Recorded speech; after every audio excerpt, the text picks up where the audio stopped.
Congolaises, Congolais, mes très chers compatriotes, je m'adresse solennellement à vous en ce jour dans un contexte exceptionnel en rapport avec la situation sécuritaire que connaît notre pays dans sa partie orientale. Ce contexte d'agression et d'occupation des territoires dans le Nord Kivu est perpétré par le groupe terroriste dit du M23 avec l'appui avéré en hommes et en logistique du Rwanda. Au moment où je fais cette adresse, nos agresseurs occupent certaines localités dans le territoire de Rutshuru, occasionnant ainsi un drame humanitaire avec plus de 200 000 compatriotes forcés de fuir les affres terroristes dans les zones de combat. Ils se retrouvent en dehors de chez eux, sans logis, sans nourriture et sans soins. Des instructions précises ont été données au gouvernement pour leur rassemblement et leur prise en charge. Au-delà de ces efforts, j'en appelle à un élan général de solidarité pour alléger leur fardeau. Certes, cette situation n'est pas nouvelle. En effet, depuis plusieurs décennies, des groupes armés nationaux et étrangers écument l'est de notre pays en y commettant des atrocités innombrables sur fond d'exploitation illégale de nos ressources naturelles. C'est ainsi qu'à l'occasion de mon avènement, j'avais été amené à prendre l'engagement devant la nation de rétablir au cours de mon mandat la paix et la sécurité là où elles sont compromises et de les consolider là où elles existent. Sitôt dit, sitôt fait, j'ai sans délai et de bonne foi commencé à développer, notamment avec tous nos 9 pays voisins, une diplomatie de proximité en vue d'établir avec eux des relations de coopération franches, transparentes et de caractère gagnant-gagnant. Avec l'Ouganda, par exemple, nous sommes allés jusqu'à décider de mutualiser nos forces armées afin de combattre ensemble la nébuleuse des ADF, une milice d'origine ougandaise qui cependant n'opère que dans le Nord Kivu. Et aussi nous avons lancé 2 projets de construction de routes transnationales. Avec le Rwanda, un mémorandum d'entente a été signé dans le commerce de l'or avec une entreprise nationale. Une ligne aérienne a été ouverte à la compagnie nationale rwandaise dans notre pays et un accord de non-double taxation a été signé. Malgré cela, ce pays va nous surprendre en réactivant les terroristes du M23. Alors qu'il avait été défait par les armes en 2013, le M23 va refaire surface en prenant notre armée à court, notamment à Bunagana, cité qu'il occupe depuis le 13 juin 2022. En effet, sous la fallacieuse accusation de soutien des FRDC au FDLR, le Rwanda a en réalité des velléités expansionnistes, avec comme intérêt principal l'appropriation de nos minerais, et pour ce faire, il s'active à déstabiliser l'Est du Congo pour créer une zone de non-droit en vue d'assouvir ses appétits criminels. Pour faire face à cette situation, 2 options s'offraient à nous, la diplomatie ou la guerre. J'ai résolu de privilégier la première option, quitte à en venir à la seconde, faute de résultats. L'option diplomatique a donc été mise en œuvre.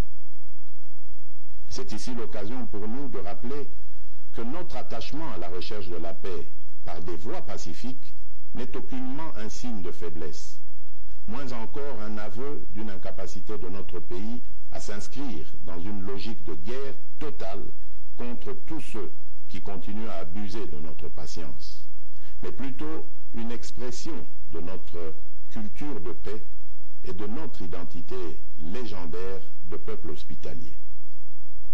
C'est ainsi que dès le 20 juin 2022, j'ai pris part aux travaux du 3e conclave des chefs d'État membres de la communauté d'Afrique de l'Est à Nairobi, au Kenya, qui avait comme agenda l'examen de la situation sécuritaire dans l'Est de notre pays. À l'issue de ce forum, les dirigeants des pays membres de la communauté d'Afrique de l'Est sont tombés d'accord sur le déploiement d'une force régionale pour imposer la paix dans l'Est de la République démocratique du Congo. Le sommet a appelé à une cessation immédiate de toutes les hostilités à l'Est de notre pays et a demandé à tous les groupes armés, tant étrangers que locaux, à déposer les armes immédiatement et sans condition et à s'engager dans le processus politique. Le 6 juillet 2022, j'ai accepté de rencontrer à nouveau le président du Rwanda, cette fois à Luanda, sous l'égide du président Joao Lourenço, sous couvert de la conférence internationale des régions des Grands Lacs africains, la CIRGL. Il en est sorti une feuille de route qui stipule entre autres objectifs normaliser les relations politiques et diplomatiques entre la République démocratique du Congo et le Rwanda.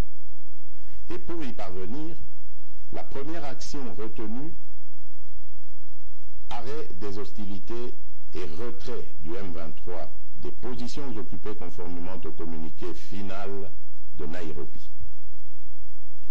Une fois de plus, aucune avancée sur le terrain de la paix attendue par notre population n'a été observée. La dernière activité diplomatique en date a été la rencontre avec le président Paul Kagame autour du président français Emmanuel Macron et à l'initiative de ce dernier en marge de l'Assemblée générale des Nations unies à New York. Ici également, pour l'essentiel, il a été acté le principe d'un cessez-le-feu immédiat et du retrait inconditionnel du M23 des positions qu'il occupe, toujours sans résultat tangible sur le terrain. Mes chers compatriotes, comme vous pouvez le constater, malgré notre investissement et les efforts fournis dans cette optique, la paix et la sécurité ne sont pas au rendez-vous. Garant de l'indépendance, de l'unité nationale et de l'intégrité territoriale, je réitère mon engagement constitutionnel de défendre la patrie jusqu'au sacrifice suprême. Mes très chers compatriotes, ne doutons jamais qu'ensemble réfléchis et engagés, nous puissions changer le monde. À vous, nos vaillants soldats, vous qui avez pris l'engagement de servir sous le drapeau, je vous invite ici au sens élevé du patriotisme en ce temps particulièrement exceptionnel de notre histoire, de défendre notre pays, de protéger l'intégrité de son territoire et d'assurer la sécurité des Congolaises et des Congolais contre toute agression ou attaque d'où qu'elle vienne. À vous, mes très chers compatriotes, la guerre qui nous est imposée par nos voisins exige de chacun de nous des sacrifices. C'est le moment de taire nos divergences politiques pour défendre tous rassemblés notre mère patrie.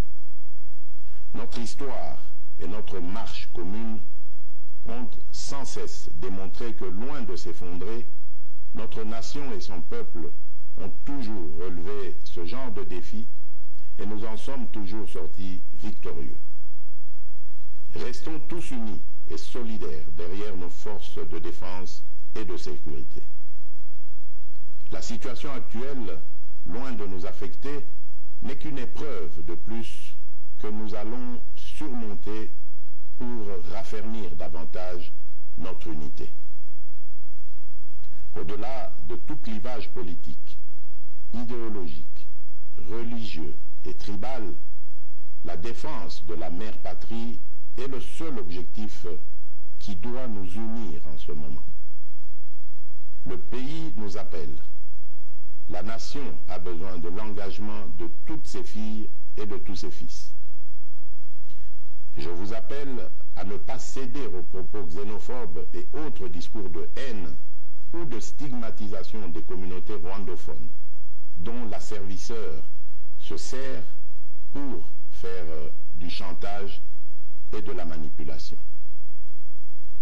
Tout acte allant dans ce sens sera sévèrement puni. En réponse à la forte demande de la jeunesse, j'invite celle-ci à s'organiser en groupe de vigilance en vue d'appuyer et d'accompagner et de soutenir nos forces armées, nos forces de défense dans l'accomplissement de leur noble mission. C'est ici l'occasion de mettre en garde tous les traîtres civils ou militaires et autres brebis galeuses qui servent les intérêts de l'ennemi. Ils seront exposés à la rigueur de la loi en ayant le juste châtiment que mérite ce genre de comportement.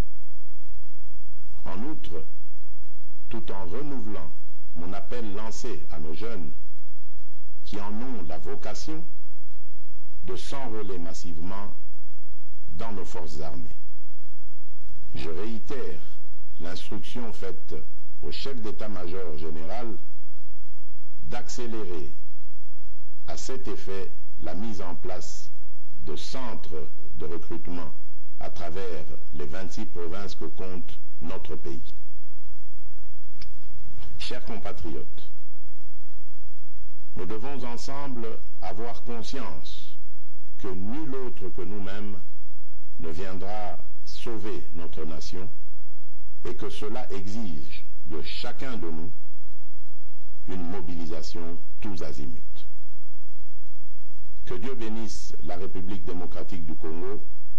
Je vous remercie.